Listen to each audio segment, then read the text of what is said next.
भीखू एक छोटे से परिवार से था जिसमें उसकी पत्नी मधु और बेटी मीरा थी। दिन ब दिन आपकी आमदनी कम होती जा रही है। आपको ये चाट का व्यापार छोड़कर कोई काम काज करना चाहिए। कम से कम हमारा पेट तो भरेगा। तुम तो जानती हो कि मैं बरसों से ये चाट का ठेला लगा रहा हूँ। अब अगर ये ठेला चल नहीं रहा तो मैं इसे बंद थोड़े ना कर सकता हूँ।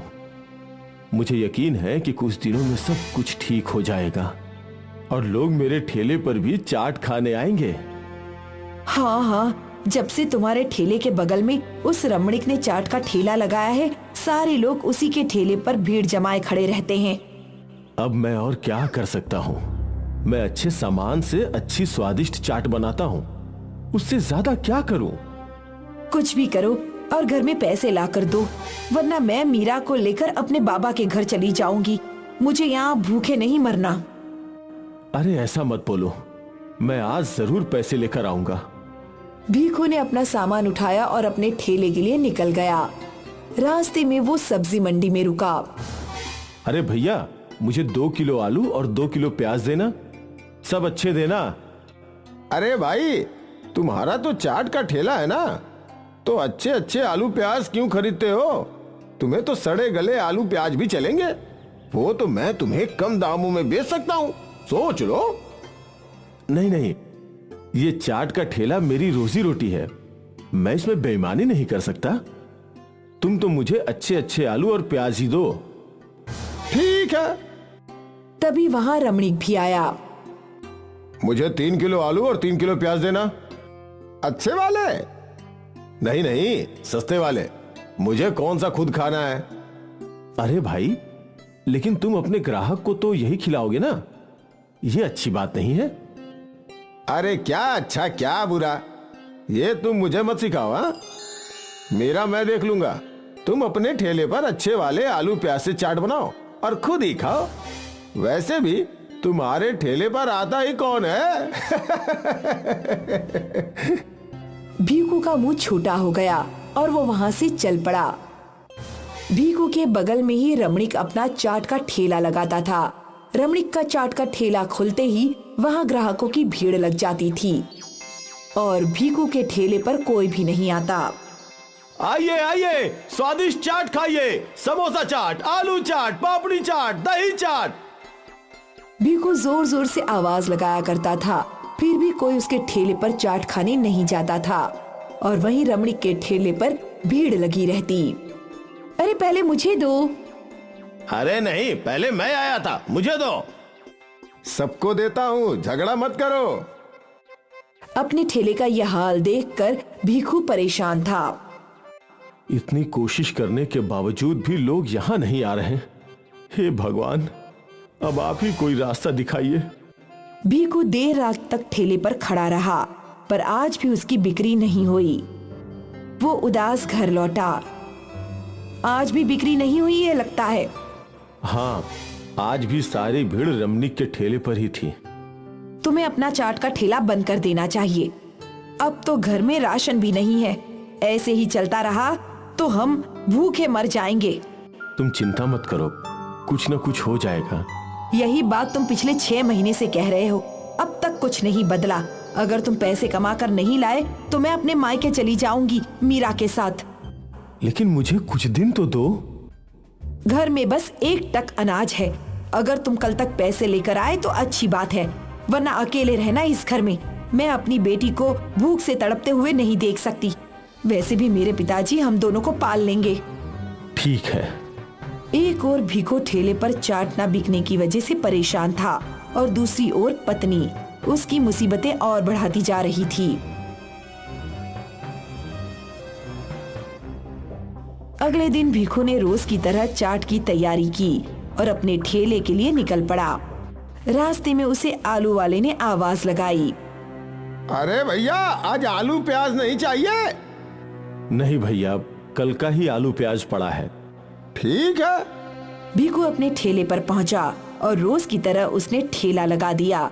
बगल में रमणीक ने भी अपना ठेला लगा दिया और रमणीक के ठेले पर भीड़ आने लगी थी। स्वादिष्ट चाट ले लो, आलू चाट, समोसा चाट, पापड़ी चाट, दही चाट। आ जाओ आ जाओ। उसके चिल्लाने का भी कोई फायदा नहीं हुआ। कोई भी ग्राहक उसकी दुकान पर नहीं आया। वो उदास हो गया और उसकी आंखों से आंसू टपकने लगे। हे भगवान, ये कैसे दिन दिखा रहे हैं। आज अगर मैं घर पे पैसे नहीं ले गया तो घर में खाने को कुछ नहीं बचेगा और मधु मीरा को लेकर मायके चली जाएगी। समझ नहीं आ रहा क्या करूं। उसी वक्त भीखू की दुकान पर एक बूढ़ी औरत आई। क्या हुआ बेटा, तुम रो क्यों रहे हो? अब क्या बताऊं अम्मा, हालत ही कुछ ऐसी है। सब कुछ अच्छा करने के बावजूद कुछ भी ठीक नहीं हो रहा। मैं अच्छे सामान लाता हूं, फिर भी ग्राहक उस रमणीक के ठेले से ही चाट खाते हैं। मेरे परिवार की तो भूख मरने की नौबत आ गई है। तो उदास मत हो। ये ले, ये जादुई मसाला है। जैसे ही तू इसे अपनी चाट में मिलाएगा तो ग्राहक खींचे चले आएंगे और तेरी सारी परेशानियों का अंत हो जाएगा बेटा। जैसे ही भीखू ने उस बूढ़ी औरत के हाथ से वो जादुई मसाला लिया, वो बूढ़ी औरत गायब हो गई। अरे ये कहाँ गई? अम्मा, अम्मा! भीखू बूढ़ी औरत को ढूंढता रहा पर वो गायब हो चुकी थी। वो औरत कौन थी और कहाँ गई अचानक? क्या ये मसाला सच में जादुई है? भीखू ने मसाले का डिब्बा खोला और थोड़ा सा जादुई चाट मसाला अपने आलू में मिलाया और उसका ऐसा करते ही सारी भीड़ उसके ठेले पर खींची चली आई। मुझे एक दही चाट, मुझे आलू चाट, मुझे तीखी पापड़ी चाट। अभी देता हूँ। भीखू ग्राहकों को चाट बनाते देता गया और ग्राहक बढ़ते ही जा रहे थे। वो एक को चाट देता तो दूसरा आ जाता। आज पहली बार भीखू के पास इतने सारे पैसे थे।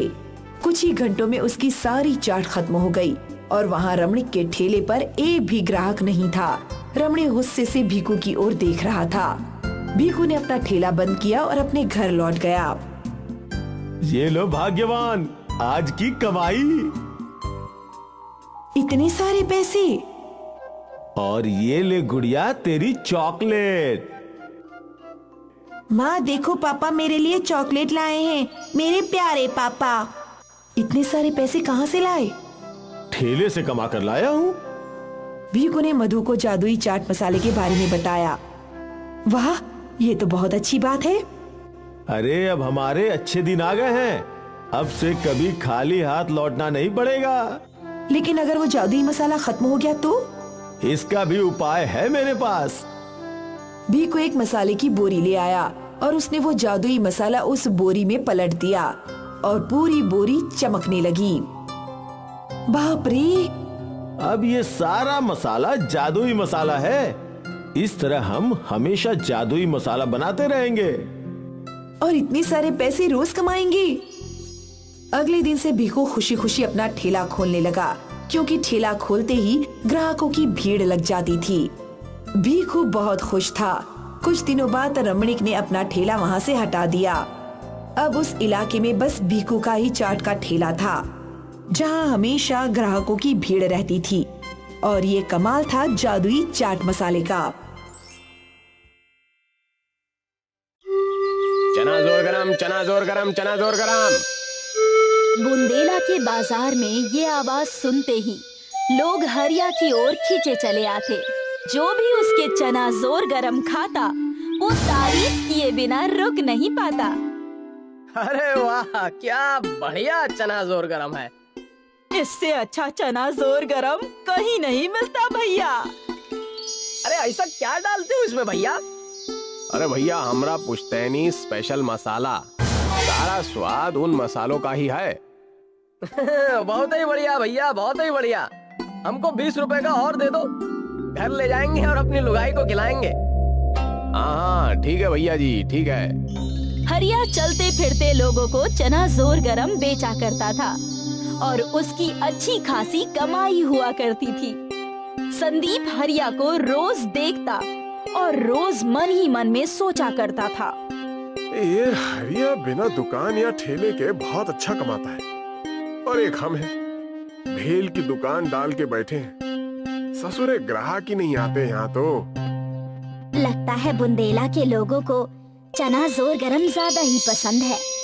हाँ वो तो है। तो क्यों ना आप भी चना जोर गरम बेचे? अरे मैं भी वही सोच रहा हूँ। कल ही बाजार से चना जोर गरम और मसाला लेके आते हैं, फिर देखेंगे कि कैसे ये हरिया हमरे सामने टिकता है। संदीप और उसकी पत्नी को लग रहा था कि चना जोर गरम बेचना आसान होगा। अगले दिन संदीप ने अपनी भेल की दुकान में चना जोर गरम भी रखा और बाहर चना जोर गरम की तस्वीर भी लगा दी।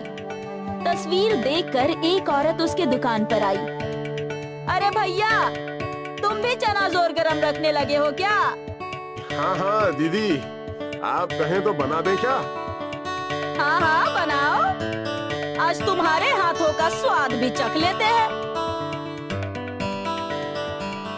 हरिया भैया जितना अच्छा भी नहीं है।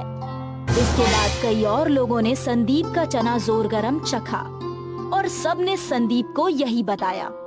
और कुछ देर बाद जब हरिया घूमता घूमता वहाँ पहुँचा तो सारे ग्राहक उसके पास चले गए। अरे भैया, हमको 20 रुपए का दे दो, हमको भी। ग्राहकों को ऐसा भागता देख संदीप और जलने लगा। जाने इस हरिया ने ग्राहकों पर क्या जादू कर रखा है। सुने नहीं, उसके मसाले में जादू है और हमने ये भी सुना है कि ये उसका खानदानी मसाला है। उसके दादा परदादा बताए गए थे। तो अब हम क्या करें? तुम उस मसाले को बनाने का तरीका सीख लो तो सारे ग्राहक तुम्हारे। अरे तरीका सीखना इतना सरल है क्या? सरल तो नहीं है, पर हमारे पास एक आइडिया है। मधु ने संदीप के कान में अपना आइडिया बताया और दोनों मुस्कुराने लगे। अगले दिन हरिया के घर के बाहर 15 साल का लड़का भीख मांगने आया। उसने हरिया का दरवाजा खटखटाया। अरे भैया, कछु खाने को दे दो, 2 दिन से भूखे हैं। हरिया दयालु था। वो तुरंत घर के भीतर गया और उस बच्चे के लिए खाना ले आया। उस बच्चे ने हड़बड़ी में खाना खाया और फिर हरिया ने उससे पूछा, अरे तुम यहाँ अकेले क्या कर रहे हो? तुम्हारे माता पिता कहाँ हैं?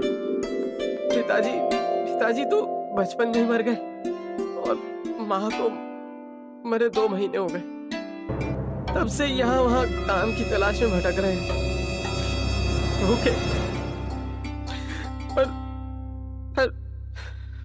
पर हमको कोई काम ही नहीं देता। अरे अरे अरे अरे अरे अरे रो मत मुन्ना, हम है ना।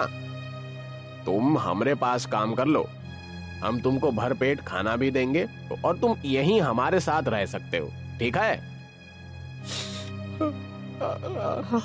अब भगवान हो।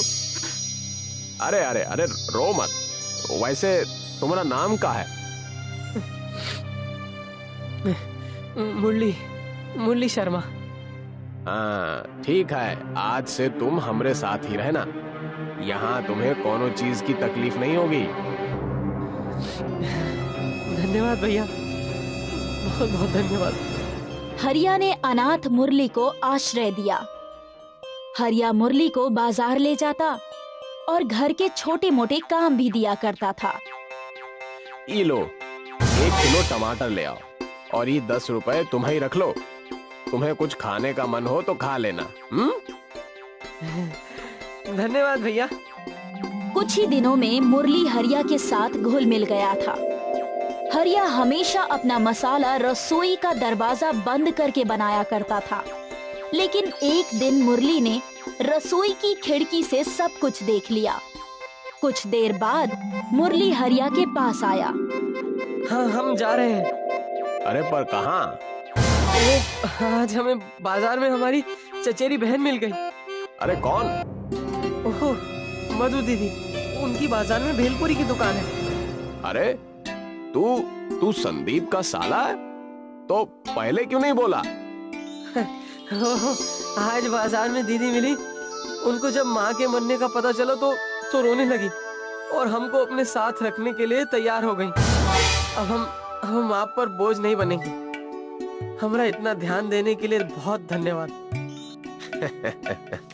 कोई बात नहीं, ठीक है। हरिया समझ चुका था कि कुछ तो गड़बड़ है।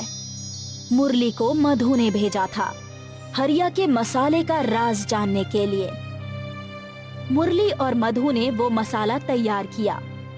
एक बार खाओगे तो बार बार मांगोगे, चना जोर गरम स्पेशल मसालों के साथ। एक बनाओ भैया, देखते हैं तुम्हारे स्पेशल मसाले। हाँ हाँ, भाई लो। संदीप ने चना जोर गरम में वो मसाले मिला दिए। ये लीजिए। मिर्ची, मिर्ची, मिर्ची, इतनी मिर्ची। मधु ने उस औरत को पानी दिया। अरे ये स्पेशल मसाले हैं या सिर्फ मिर्ची है? इतना तीखा? तुम लोग हमको मारना चाहते हो क्या? वो औरत संदीप और मधु को खरी खोटी सुनाकर चली गई। संदीप और मधु मुरली की ओर देखने लगे। लेकिन हमने तो सब कुछ सही किया था। तभी वहाँ हरिया आया।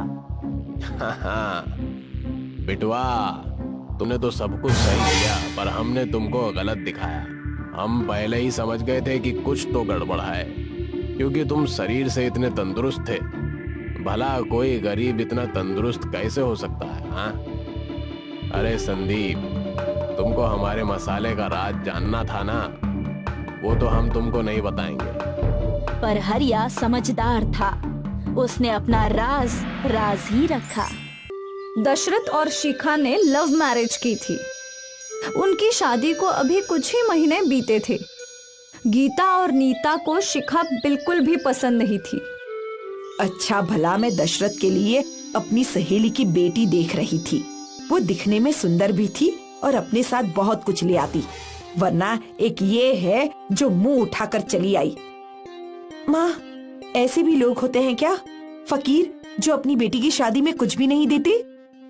शिखा हमेशा अपनी सास और ननद की जली कटी बातें सुना करती थी, पर वो कभी भी उन्हें उल्टा जवाब नहीं देती थी। ओ महारानी, अब क्या ये सारा काम मैं करूं? इतनी बड़ी बड़ी आंखें होकर भी दिख नहीं रहा कि सारा घर कितना गंदा है? अभी साफ कर देती हूँ माँ जी। गीता और नीता शिखा से नौकरानी जैसा सुलूक करते थे। शिखा का पति दशरथ एक साधारण ऑफिस बॉय था। उसकी पगार भी बहुत कम थी। वो अपनी सारी पगार अपनी माँ को दे दिया करता था। ये लो माँ, इस महीने की पगार। बोल तो ऐसे रहा है जैसे तू लाखों रुपयों का पगार लाता है। वो देख तेरी छोटी बहन, उसकी पगार तुझसे दुगनी है। माँ, वो पढ़ी लिखी है, उसे अच्छी पगार तो मिलेगी ही। इसीलिए तुझसे बचपन से कह रही थी कि पढ़ ले पढ़ ले, पर तूने मेरी कहाँ सुनी। जब देखो मनमानी करता रहता है। शादी भी अपनी मर्जी से की। मेरी सहेली की बेटी से शादी करता तो घर लक्ष्मी आती, पर तू है कि माँ जाने दो, इसमें भैया की क्या गलती है? हाँ हाँ, सारी गलती तो इस डायन की है। मेरे भोले भाले बेटे को फंसाया है इसने। माँ, आप शिक्षा के बारे में ऐसा मत बोला करो। हाँ, अब तू मुझसे जबान लड़ाएगा, वो भी इस कल की आई हुई लड़की के लिए। अब यही दिन देखने रह गए थे क्या? दशरथ चुप हो गया और उसकी माँ अपने बहू और बेटे को कोसती रही। ये रोज का था। हर दिन गीता और नीता शिखा और दशरथ को सुनाया करते थे। एक दिन तो हद ही हो गई। भैया, भाभी ने मेरे पर्स में से पैसे चुराए हैं। जो मुंह में आ रहा है बोले जा रही है, कम से कम सोच समझकर बोल। उसने क्या गलत बोला? उसके पैसे चोरी हुए हैं और उसने शिखा पे शक किया है। माँ, तू भी भला शिक्षा पैसे क्यों चुराएगी? अब वो तो तेरी पत्नी शिखा ही बता सकती है। ये सब सुनकर शिखा की आंखों में आंसू आ गए। बस माँ, किसी को इतना भी बेइज्जत नहीं करना चाहिए। भले ही शिखा गरीब परिवार से है, पर वो चोर नहीं है। आप लोगों ने सारी हदें पार कर दी हैं। चलो शिखा, अब हम यहाँ नहीं रहेंगे। जा जा, मैं भी देखती हूँ। जब दाल आटे का भाव समझ में आएगा तो यहीं लौट कर आएगा। और उसी वक्त दशरथ और शिखा ने घर छोड़ दिया। शिखा ने अपने कंगन गिरवी रखे और मिले हुए पैसों से उन दोनों ने एक छोटा सा झोपड़ा किराए पे ले लिया। कम से कम इस घर में शांति तो है। वो तो है, पर क्या आपका ये घर छोड़ना सही था? शिखा, मैं अपनी माँ और बहन को बहुत अच्छे से जानता हूँ। वो लोग हमें खुशी से जीने नहीं देंगे। तुम उसकी चिंता मत करो। अब हमें अपने बारे में सोचना चाहिए। जी बिल्कुल, वैसे ये घर बहुत अच्छा है। हाँ, और हम इस छोटे से घर में अपना आशियाना बनाएंगे। बिल्कुल। शिखा और दशरथ छोटी सी झोपड़ी में खुशी खुशी जीने लगे। रोज दशरथ अपने काम पर जाता और जब वो लौटता तो शिखा उसके लिए उसके मनपसंद पकवान बनाया करती थी। ऐसी उनकी अच्छी कट रही थी। एक दिन दशरथ मायूस घर लौटा। क्या हुआ? इतने उदास क्यों हो? मुझे काम से निकाल दिया गया है। क्या? पर क्यों? मालिक ने बोला है कि कंपनी को बहुत नुकसान हो रहा है, इसलिए उन्होंने कई लोगों को काम से निकाल दिया। उसमें मैं भी हूँ। आप चिंता मत कीजिए, आपको जल्दी ही दूसरी नौकरी मिल जाएगी। अगले दिन से दशरथ इंटरव्यू देने जाने लगा, पर हर जगह से वो मायूस लौट रहा था। वो उदास था। एक दिन जब वो घर लौटा तो शिखा के पिताजी आए हुए थे। आ गए बेटा। शिखा ने बताया कि तुम नई जॉब ढूंढ रहे हो। जी ससुर जी, पर मिल ही नहीं रही है। समझ में नहीं आ रहा है कि अब घर कैसे चलेगा। जब तक तुम्हें कोई जॉब नहीं मिलती है तब तक कोई व्यापार कर लो। ससुर जी, मुझे कोई व्यापार आता ही नहीं है। लेकिन शिखा को तो आता है ना। जब मैं बीमार था तो वो अपनी माँ के साथ समोसा और चाट का व्यापार करती थी और उसका समोसा चाट बहुत ही मशहूर भी हो गया था। तुम दोनों मिलकर समोसे और चाट का व्यापार क्यों नहीं करते? पापा, मैंने तो ये सोचा ही नहीं। सुझाव अच्छा है। हाथ गाड़ी खरीदनी होगी। हाथ गाड़ी है मेरे पास, चाहो तो वो ले जाओ। ठीक है ससुर जी। दशरथ और शिखा ने समोसा चाट का व्यापार करने की ठान ली। जो थोड़े बहुत पैसे उनके पास थे उससे उन्होंने तवा, गैस और कुछ बर्तन खरीद लिए और अगले ही दिन उन लोगों ने नुक्कड़ पर अपना समोसा चाट का ठेला लगा दिया। समोसा चाट ले लो, मुंबई का मशहूर समोसा चाट। स्वाद ऐसा कि उंगलियां चाट जाओगे। आओ आओ आओ। दशरथ की आवाज सुनकर कुछ ग्राहक दशरथ के ठेले पर आ गए। एक प्लेट देना, तीखा। शिखा ने उस औरत को समोसा चाट दिया, जो खाते ही वो खुश हो गई। वाह वाह, क्या स्वाद है! ऐसा स्वादिष्ट समोसा चाट तो मैंने पहले कभी नहीं खाया। और फिर कुछ और ग्राहकों ने शिखा के समोसे चाट चखे। सबको समोसे चाट का स्वाद बहुत पसंद आया। पहले ही दिन शिखा और दशरथ की अच्छी आमदनी हो गई। वो लोग खुश थे। फिर क्या था, दशरथ और शिखा रोज अपना समोसे चाट का ठेला लगाते और ग्राहक बड़े चाव से उनके समोसे चाट खाया करते थे।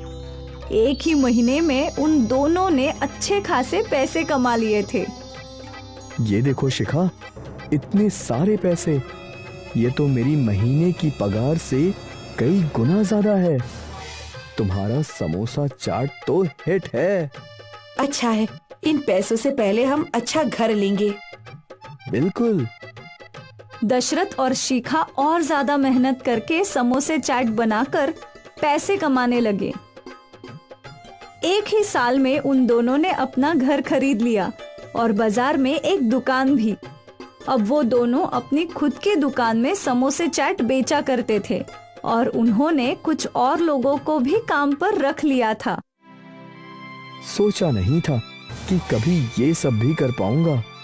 थैंक यू शिखा, तुमने तो मेरी किस्मत बदल दी।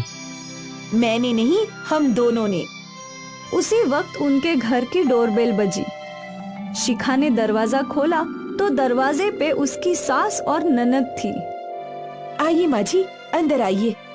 शिखा की सास और ननद घर के भीतर आए और रोने लगे। माफ कर दो मुझे बहू, मुझसे बहुत बड़ी गलती हो गई।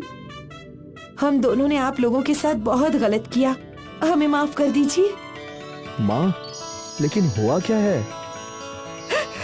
अब क्या बताऊं, नीता की नौकरी चली गई, उसी कहीं और नौकरी भी नहीं मिल रही। ऊपर से जितने पैसे बचे थे सब खर्च हो गए। अब तो हमारे खाने के भी लाले हो गए हैं।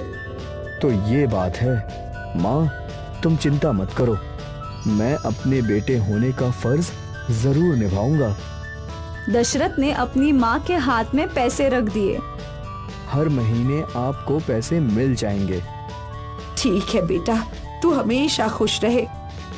गीता और नीता वहाँ से चले गए। आप माझी और नीता दीदी को हमारे साथ रहने के लिए बोल सकते थे। हाँ, लेकिन वो दोनों हमेशा दूर ही रहें, वही अच्छा है। मैं अपनी माँ और बहन को अच्छे से जानता हूँ, उनके लिए पैसा ही सब कुछ है। वो मैं उन्हें दूंगा, वो भी खुश और हम भी खुश। ठीक है। एक वक्त था कि शिखा और दशरथ लाचार थे, पर अब उनके समोसा चाट के व्यापार ने उनकी परिस्थिति बदल दी। कल जिन्होंने उनका तिरस्कार किया था, आज वही उनके सामने सिर झुका रहे थे, और ये सब उनकी मेहनत की बदौलत हुआ था।